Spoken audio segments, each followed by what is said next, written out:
नमस्कार, मी भाऊसाहेब आजबे. महाराष्ट्राच्या विधानसभा निवडणुकीच्या निमित्तानं निवडणूक आयोगाची विश्वासार्हता संपुष्टात आली आहे की काय, अशा प्रकारचा प्रश्न निर्माण झालाय. आणि नेमकं याच्यावरच राहुल गांधींनी काल संसदेमध्ये जे एक घणाघाती भाषण केलं त्याच्यामध्ये यावर बोट ठेवलेलं आहे. त्यांनी निवडणूक आयोगाला काही कळीचे प्रश्न विचारलेले आहेत. त्याची पार्श्वभूमी अशी आहे की महाराष्ट्राच्या विधानसभा निवडणुकीमध्ये जे एकूण मतदार होते ते लोकसभा निवडणुकीच्या तुलनेमध्ये तब्बल 40 लाखांना वाढलेले होते. म्हणजे लोकसभा निवडणूक आणि विधानसभा निवडणूक याच्यामध्ये जे अंतर आहे ते केवळ 6 महिन्याचं अंतर होतं. आणि तरी देखील मतदारांची संख्या ही तब्बल 40 लाखांनी वाढली. जर 2019चा आपण विचार केला तर आकडेवारी आपल्याला असं सांगते की लोकसभा आणि विधानसभा निवडणुकीच्या दरम्यान केवळ 12 लाखांनी मतदारांची संख्या वाढलेली होती. मग नेमकं यावेळी असं झालंय काय की ज्याच्यामुळे तब्बल 40 लाखांनी ही मतदारांची संख्या वाढवावी. याच्यामध्ये दुसरी एक इंटरेस्टिंग गोष्ट अशी आहे की 2019 ते 2024 या 5 वर्षांमध्ये जी मतदारांची संख्या वाढली ती केवळ 32 लाख आहे. आणि लोकसभा निवडणूक ते विधानसभा निवडणूक या 6 महिन्यांमध्ये 5 महिन्यांमध्ये जी मतदारांची संख्या वाढली ती 40 लाख आहे. म्हणजे 5 वर्षामध्ये जेवढे मतदार वाढले नाही त्यापेक्षा अधिक मतदार हे केवळ 6 महिन्यामध्ये वाढलेले आहे. दुसरी विशेष गोष्ट अशी की ही मतदारांची संख्या जी वाढली आहे ती 288 मतदारसंघामध्ये समप्रमाणात वाढली अशातला भाग नाही. तर 118 मतदारसंघ असे आहेत की जिथे सरासरी 25,000पेक्षा जास्त मतदार नोंदणी झाली आहे. आणि या 118 पैकी तब्बल 102 मतदारसंघांमध्ये भाजपा विजयी झालेली आहे.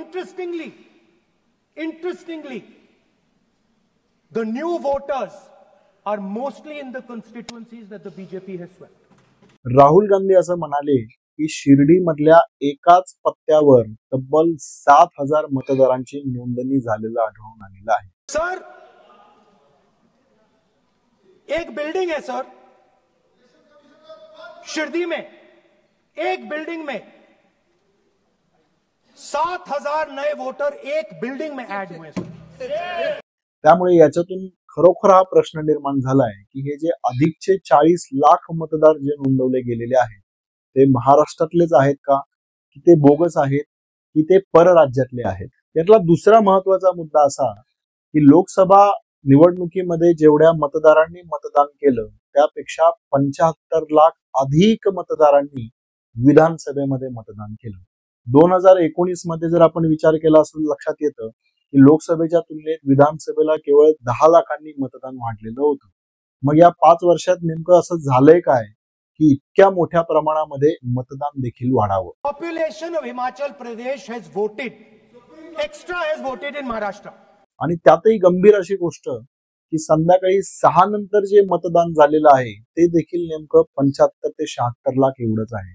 आणि या संदर्भामध्ये एका व्यक्तीनं इलेक्शन कमिशनकडे आरटीआय केलेली होती आणि त्याद्वारे असं मागणी केलेली होती की 6 नंतर ज्यांनी मतदान केलं आणि त्यांना ज्या प्री नंबर्ड स्लिप देण्यात आलेल्या होत्या, म्हणजे मतदार जर वाट बघत असेल तर प्रत्येक मतदाराला एक स्लिप दिली जाते, त्या स्लिपचा जो तपशील आहे तो सादर करावा अशी मागणी जेव्हा इलेक्शन कमिशनला केली तेव्हा इलेक्शन कमिशननं अशी माहिती आमच्याकडे उपलब्ध नाही असं उत्तर त्या आरटीआयच्या अर्जाला दिलेलं आहे. आणि म्हणूनच या संदर्भामध्ये कालच ॲडव्होकेट प्रकाश आंबेडकर यांनी हायकोर्टाकडे धाव घेतली आणि तो जो सगळा तपशील आहे तो तपशील उपलब्ध करून दिला पाहिजे अशी मागणी केली.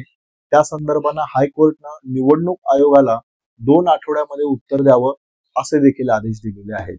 आणि म्हणूनच एकीकडे मतदारांची संख्या इतक्या मोठ्या प्रमाणात वाढणे, तितक्याच मोठ्या प्रमाणामध्ये प्रत्यक्ष मतांची टक्केवारी देखील वाढणे आणि विशेषतः संध्याकाळी 6 नंतर मतदानाचा टक्का अधिक वाढणे, या सगळ्या ज्या गोष्टी आहेत त्या संशय निर्माण करणाऱ्या आहेत.